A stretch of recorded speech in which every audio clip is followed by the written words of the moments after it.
Welcome to TEW 2016, The Branding Solution, and we are here with episode number 122 on episode of Monday Night Raw. And we have our pre-show, which is Tommy End and the Ascension defeating my three favourite jobbers. Kofi Kingston versus Marty Scurll, and I went with Kofi Kingston for the win. Obviously, Marty's from NXT at the moment. I'm not sure when I will be calling him up. As we're heading into WrestleMania season, it's one of the hardest ones to keep bringing people in for. So that is what we're going to do for now anyway. So Kofi gets a win. We move on to the Shining Stars, picking up a win over Carino and Finlay Jr. Another one that's just a simple match set up for everything to unfold. And as you can see, we're having an improvement from the Shining Stars with these wins, and they're becoming a very reliable tag team who are improving as well to borrow from NXT. We move on to another big star, really, with Bray Wyatt defeating Rhino. Just want to try and get the crowd going, keep them in momentum, happy mood. So that's Bray and Kofi, both with high or low 70s. Yeah, and this is obviously one of the weaker matches, hence why we've had to put it in. Tyler Bate and Pete Dunne, System X defeat Griffiths and Wolf. A simple 33. It's not going to be good. They've got a lot of work to go to get into any contention as a tag team, and I'm deciding whether to actually do anything with those two from NXT. Now we have Biff Busick finally on the main card, not on the main show yet, beating Kevin Kyle. Again, as I said, it's difficult to really get people onto the main card just before WrestleMania. Right? Well, I know we're going into the Rumble, but he could make a shock appearance in the Rumble, and then you just sort of whit them away for 2 months before you can start making an impact, because WrestleMania is going to be so stacked, it's ridiculous. So we're going to have to do a little slow build with him. Maybe a little appearance in the Andre the Jewel Battle Royale might work for him. We have the Wyatts, Luke Harper shining yet again, getting an easy win.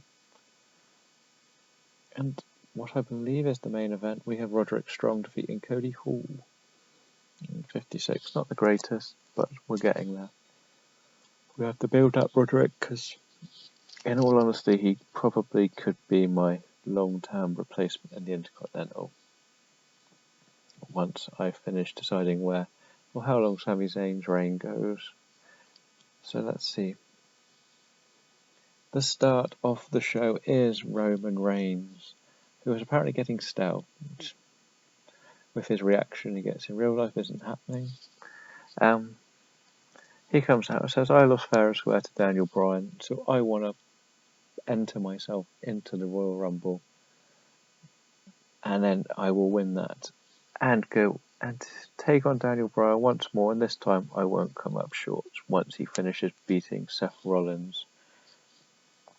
And this brings out Triple H, because he is the game and he is not happy with Roman Reigns. He goes, Roman, guess what, mate? You're not in the Rumble. I've got an idea of a match for you, but you have to represent the show. You will be facing Brock Lesnar at the Royal Rumble. If you beat Brock Lesnar, you will get a title match against the winner of Seth or Daniel, or Dolph or Big E, at the fully loaded pay-per-view, and only then will you get to walk into a title match at WrestleMania. But tonight you're going to face your old friend Dino, Mr. Ambrose, if you would like, the backup, the plan B, whatever you want to call him, Roman. He will be facing you in the main event tonight. So we're taking Roman Reigns out of it. He's going to have to earn his place into WrestleMania without the Royal Rumble. I have actually picked the Royal Rumble. I may change it to 25 people from 2 different shows. And I may do a bit of a curveball on the women's one, which may shock. It depends on how much time you get, because I've got a 4-hour show, and I can't fit 3 Royal Rumbles in a 4-hour show, and title matches. But with the women's one, you can blag it a bit more, because a lot of them won't mind missing the pay-per-view. But an 88 good start to the show. Roman, as always, Triple H worked really well together. Our first match, we decided to go for a bit of a Hail Mary here and just put in 4 tag teams. Let's accept American Alpha Usos, hashtag DIY and Uprising. They're not in the Rumble. They're not doing much really, either of them. So there is a chance I may do a Royal Rumble type match at Fully Loaded. And just put all the tag team singles competitors who were not in the title match in it, and the winners can go on to WrestleMania for a match, because it's going to be the only way to really give them all a fair go. I've got too many good singles competitors, so let's see where things can go with this. And they all state their claim saying they want to be tag champions. 63 is not bad for a promo from these 8. Carlito defeats Rocky Romero. Yeah, I feel sorry using Rocky for this, but I needed Carlito to get yet another win. And he challenges Neville, saying that he's called him out twice, he hasn't answered. He pinned him last week, or made him submit last week. And Neville accepts the challenge. So this match has been put in for Fully Loaded, not the Royal Rumble. I don't think it will work putting it on the Royal Rumble. It'll just get a really short match. And the Fully Loaded's got a couple of weeks to build up a bit more. And 60 is not too bad a rating. We move on to Chris Jericho versus Jay Lethal. Chris Jericho's gimmick is also getting stale, which is surprising, but a very good match between the two. I decided to let them actually call it in the ring.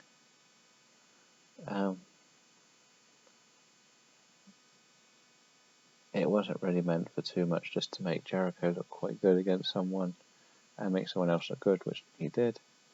And afterwards, The Miz attacks Chris Jericho, shouting at him, screaming and saying, "You cost me my chance at the title. I will see you in the Rumble, Chris." There's a bit of they're building up a little bit of a rivalry potentially between these two.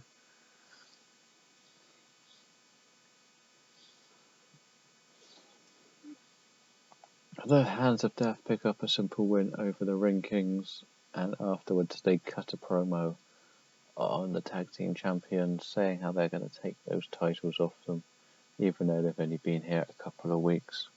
I think their popularity is brilliant, so this could be a proper worthy opponent for the Certified G's. What I was surprised at, Finn Balor cuts a promo about Kevin Owens and why he's been haunting him, telling him how he is the reason why the fans boo everybody. He is the reason why they cheer for me.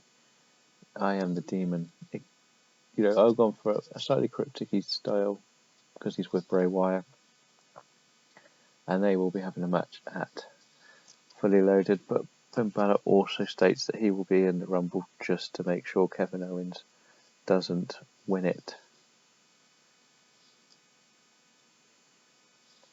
And we move on to Kevin Owens. A bit of a squash whenever the Brian Kendrick. Nothing important there. It's pretty poor. I thought it would be a bit better. And afterwards, Kevin Owens responds, telling Balor that he will also make sure Finn doesn't win it. But then he will go on to become the next Universal or World Heavyweight Champion. John Morrison and Neville defeat Del Rio and Jinder Mahal. And they have good chemistry. That's quite good to learn. I had Janda take the pinfall. I need to keep Neville strong, really. I need to keep Del Rio strong. It was just a bit of a match to keep the future storyline and the TV title a bit relevant. Dolph Ziggler cuts a promo about how he brought Big E as a mentor. He was a mentor to Big E. Now he's going to be the one that ends his dreams as champion at the Royal Rumble. I think it works quite well bringing that into the storyline. Dolph's been working so hard. I pretty much feel like I've wasted him for the last couple of months after building him up so well. So now I've got to redo it all, and we're going to focus on giving him a run at the title matches. Haven't decided if he will win or not. And this match was created because Sami Zayn pissed off Triple H and co. And he decided he's going to punish him. Punish Sami, making him face Bad News and Baron Corbin. Sami Zayn carried the match. Baron Corbin and Bray Wyatt have... Baron Corbin and Bad News have no chemistry. It didn't help anything because they're terrible as partners. And I know this, and that's partly why we did this, because they weren't meant to be working well as a team. So Sami could outsmart them and get an easy surprise win. And Triple H is so furious. He gets Bad News and Baron Corbin back to the ring. And he tells them, you're not in the Rumble. You've let me down. And I don't know why I'm investing my time in you two failures. You will have to go in to the pay-per-view and win for the show to even remotely keep your chance at that Intercontinental title at fully loaded. So what we're going to have is sort of... I haven't picked the team they're going to face. Or it might be two singles matches. I haven't quite decided. They're not going to be in the Rumble, but I have to think of a match for them to have around the Royal Rumble. It may be they face each other.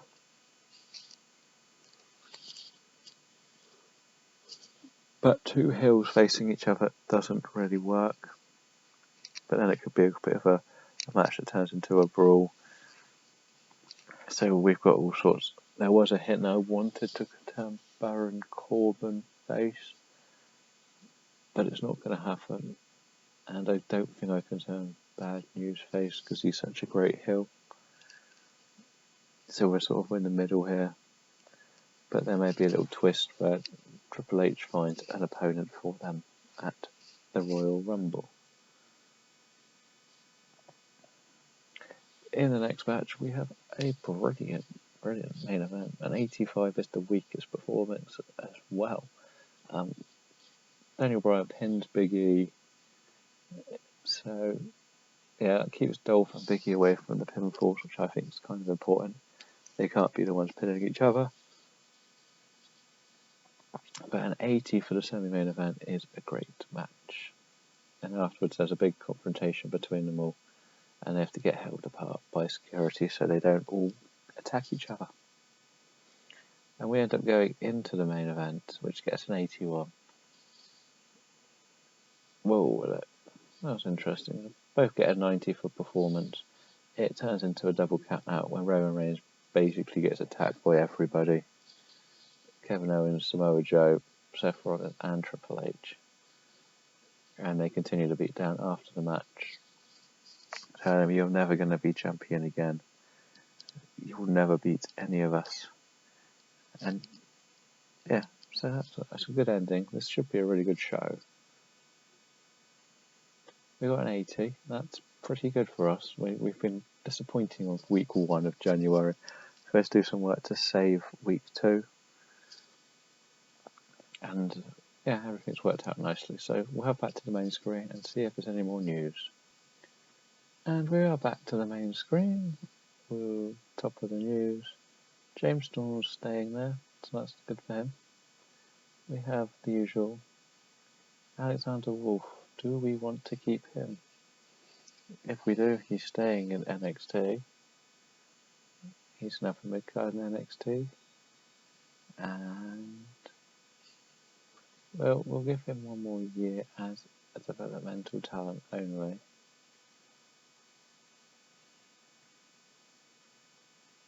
Then it may be a chance. I will make my decision on him off camera then. Otherwise, we can just check some of the storylines. Raw 77, 57, 69. That was a bad tag team match, wasn't it? The World Heavyweight ones are both doing the business. Creative meeting wise, the hot people are Emma, Scarlett, Baron. Even though he had a loss, we still on Lee Brian Kendrick again. Franchise players now have the full Shield alignment with our Sasha Banks. Our hot prospects, I think, are solid enough. The ring generals, you know, talk the talk. Yep, they're never going to change. The next big things are pretty much the same. And we're not going to. Time decline's not really fair, but most of them we know aren't going to be worth much more. So that will conclude the Raw episode, and we'll be back next time with SmackDown. Thank you for watching.